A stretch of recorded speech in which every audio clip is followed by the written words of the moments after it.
जब किसी मनुष्य के पास किसी कारणवश ऐसी अनोखी शक्तियां आ जाए जिसका मुकाबला करना तो दूर, सभी उसे ईश्वर के समान पूजने लगे, तो वह मनुष्य अब सामान्य मनुष्य न रहकर सुपर ह्यूमन बनता है।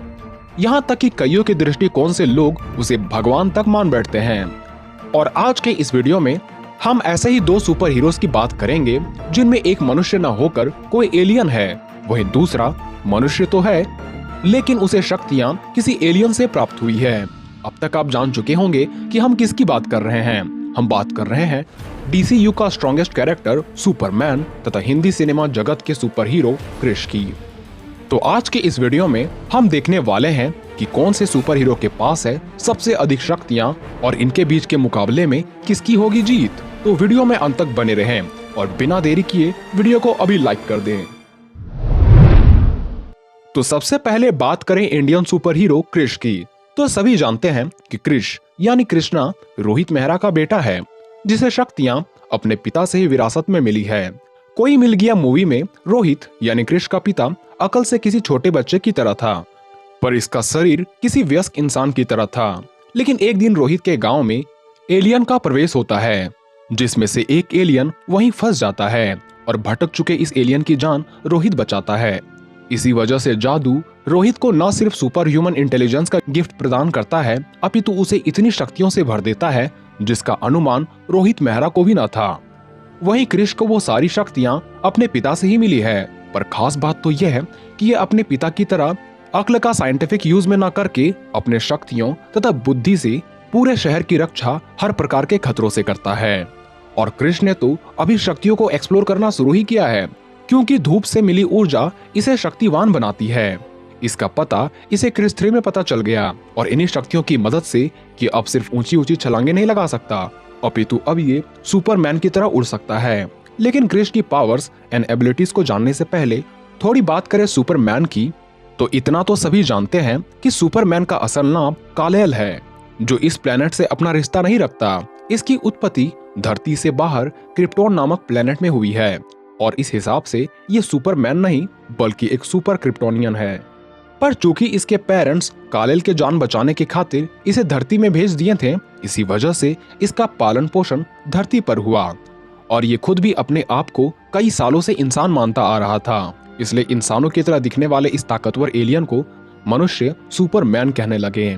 पर क्या ये सुपरमैन इतना ताकतवर है जो कि क्रिश का सामना कर सके? क्योंकि बात करें क्रिश के पावर्स एंड एबिलिटीज की, तो इसके पास है सुपर ह्यूमन स्ट्रेंथ।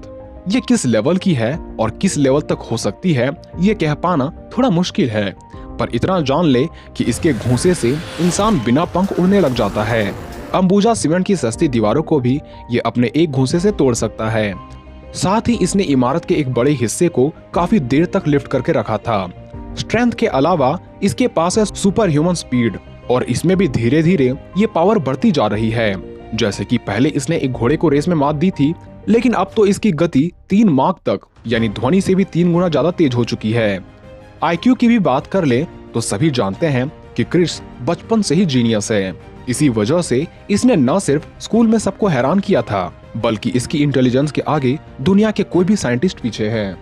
ये काफी कम समय में किसी भी भाषा को सीख सकता है, दूसरे के फाइटिंग स्किल को देखकर उसे तुरंत कॉपी कर सकता है, जैसे कि इसने सिर्फ देख के ही मार्शल आर्ट के कुछ कलाएं सीख ली।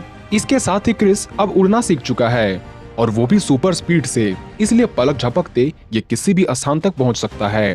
क्रिश के सुपर पावर्स में से एक खास पावर है टेलीकाइनेसिस, जिसका सबूत हमें तब देखने को मिलता है जब काल सभी लोगों को धारदार नुकीले प्रोजेक्टाइल से मारना चाहता था। तभी बीच हवा में उन प्रोजेक्टाइल्स को क्रिश रोक लेता है और अपनी तरफ आ रही इन हथियारों को भी ये तुरंत डिफ्लेक्ट कर देता है।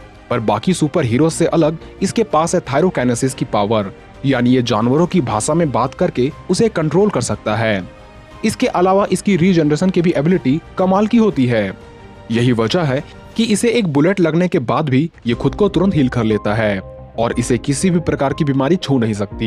यही वजह है कि काल द्वारा बनाई वायरस का भी इस पर प्रभाव नहीं पड़ता। पर क्या क्रिश को सुपरमैन के मार का कुछ असर होगा? क्योंकि बात करें सुपरमैन के पावर्स एंड एबिलिटीज की, तो मैन ऑफ द स्टील के नाम से मशहूर ये हीरो इतनी शक्तियां पोजेस करता है जो चाहे तो पूरे धरती पर अपना कब्जा पल भर में कर ले। क्योंकि अपने शुरुआती के दिनों में ही इसने अपने कंधों पर पूरे रिग ऑयल प्लेटफॉर्म को ही थाम लिया था।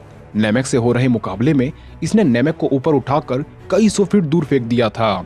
सुपरमैन धरती को क्रिप्टॉन में बदलने वाले ग्रेविटी बीम के अंदर काफी देर तक खड़ा रहा। इसने फैंटम जोन के खिंचाव के विरुद्ध भी अपनी उड़ान भरी। वैसे बता दूं, फैंटम जोन को छोटा ब्लैक होल कहा जाता है, जिसके खिंचाव से सूरज की रोशनी भी नहीं बच पाती।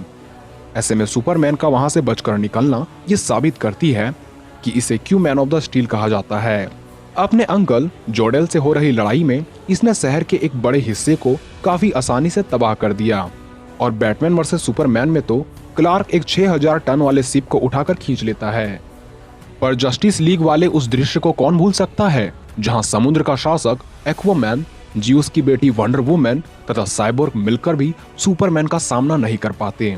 शक्तिशाली स्टीफन वुल्फ भी सुपरमैन की शक्तियों को देखकर डर जाता है। कालेल ने तो पूरे बिल्डिंग को ही उठाकर एक जगह से दूसरी जगह तक पहुंचाया है, जिसका वजन करीबन 7000 टन से भी ज्यादा बताया जा रहा था। और तो और 3 जुड़े मदर बॉक्सेस को भी इसने काफी ताकत से अलग किया है। ताकतवर होने के साथ साथ ये क्रिश के मुकाबले कई गुना ज्यादा ड्यूरेबल है। यही वजह है कि छोटे मोटे बुलेट से दूर क्रिप्टोनियन वॉरशिप से निकली शक्तिशाली एनर्जी ब्लास्ट ने भी इसका ज्यादा नुकसान नहीं पहुंचा सका। बैटमैन द्वारा किए बैराज फायर से भी इसे हल्का सा भी नुकसान नहीं पहुंचाया जा सका। इस पर हुए डूम्सडे द्वारा एनर्जी ब्लास्ट का भी कुछ असर नहीं हुआ। यहाँ तक कि न्यूक्लियर एक्सप्लोजन का भी असर इस पर नहीं हुआ, जबकि न्यूक्लियर ब्लास्ट का एपिसेंटर खुद सुपरमैन ही था। यानी सूरज के तापमान से भी 10 से 15 गुना ज्यादा की हीट भी इसे नहीं मार सकी। और किसी तरह इसे चोट पहुंचा भी दिया जाए तब भी सूरज की रोशनी मिलते ही यह पुनः ठीक हो जाता है।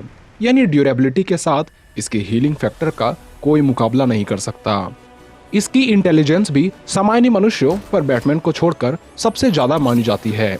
इसी वजह से हर बैटल या सिचुएशन में ये खुद को तैयार रखता है। इसकी स्पीड भी काफी ज्यादा मानी जाती है। एक अनुमान के मुताबिक यह ध्वनि के रफ्तार से भी 10 गुना तेज गति से उड़ सकता है। यानी इसकी गति अभी के लिए क्रिस से काफी ज्यादा है। और इसके आंखों से निकलने वाली मौत के बारे में सभी जानते ही होंगे, क्योंकि इसके आंखों से निकलने वाली बीम दीवारों पर भी सुराख बना सकती है। और सबसे खास, ये मर कर भी दोबारा जिंदा हो चुका है। ऐसा में ये मुकाबला काफी दिलचस्प होगा। हम जानते हैं कि सुपरमैन की 2 सबसे बड़ी कमजोरी है, क्रिप्टॉन तथा लैक ऑफ सनलाइट। यानी इसे क्रिप्टॉन मैटर से मारा जा सकता है तथा अंधेरे जगहों में इसकी एनर्जी कम हो जाती है। पर चूंकि ये धरती पर कई सालों से रहता आ रहा है, इसी वजह से इसकी एनर्जी इतनी जल्दी खत्म नहीं होने वाली। वहीं क्रिस की कमजोरियों में से एक है इसमें ड्यूरेबिलिटी की कमी। यानी यह ड्यूरेबल तो है पर इसे भेदा जा सकता है। साथ ही धूप न मिलने पर यह भी कमजोर पड़ने लगता है। इसलिए दोनों की लड़ाइयों में भले ही दोनों की कमजोरियां आपस में मैच कर जाए, पर अभी के लिए सुपरमैन का मुकाबला क्रिस नहीं कर सकता। हालांकि फ्यूचर में अगर क्रिस को कोई और शक्तियां मिलती है तब नजारा कुछ और ही हो सकता है। पर यदि क्रिस सुपरमैन की कमजोरियों को समझ ले तथा उसे मारने का तरीका पता लगा ले, जो कि वो ऐसा कर सकता है क्योंकि क्रिस काफी जीनियस है, ऐसे कंडीशन पे इस मुकाबले का विनर बिल्कुल क्रिस हो सकता है, क्योंकि बैटमैन ने भी सुपरमैन को पहले हरा चुका है। लेकिन अगर मुकाबला दोनों के ताकत की हो तो बेशक इसमें सुपरमैन को हराना क्रिस के लिए अभी के लिए थोड़ी मुश्किल है। खैर, उम्मीद है ये वीडियो आपको पसंद आई होगी। ऐसे वीडियोस देखने के लिए हमारे चैनल से जुड़े रहें।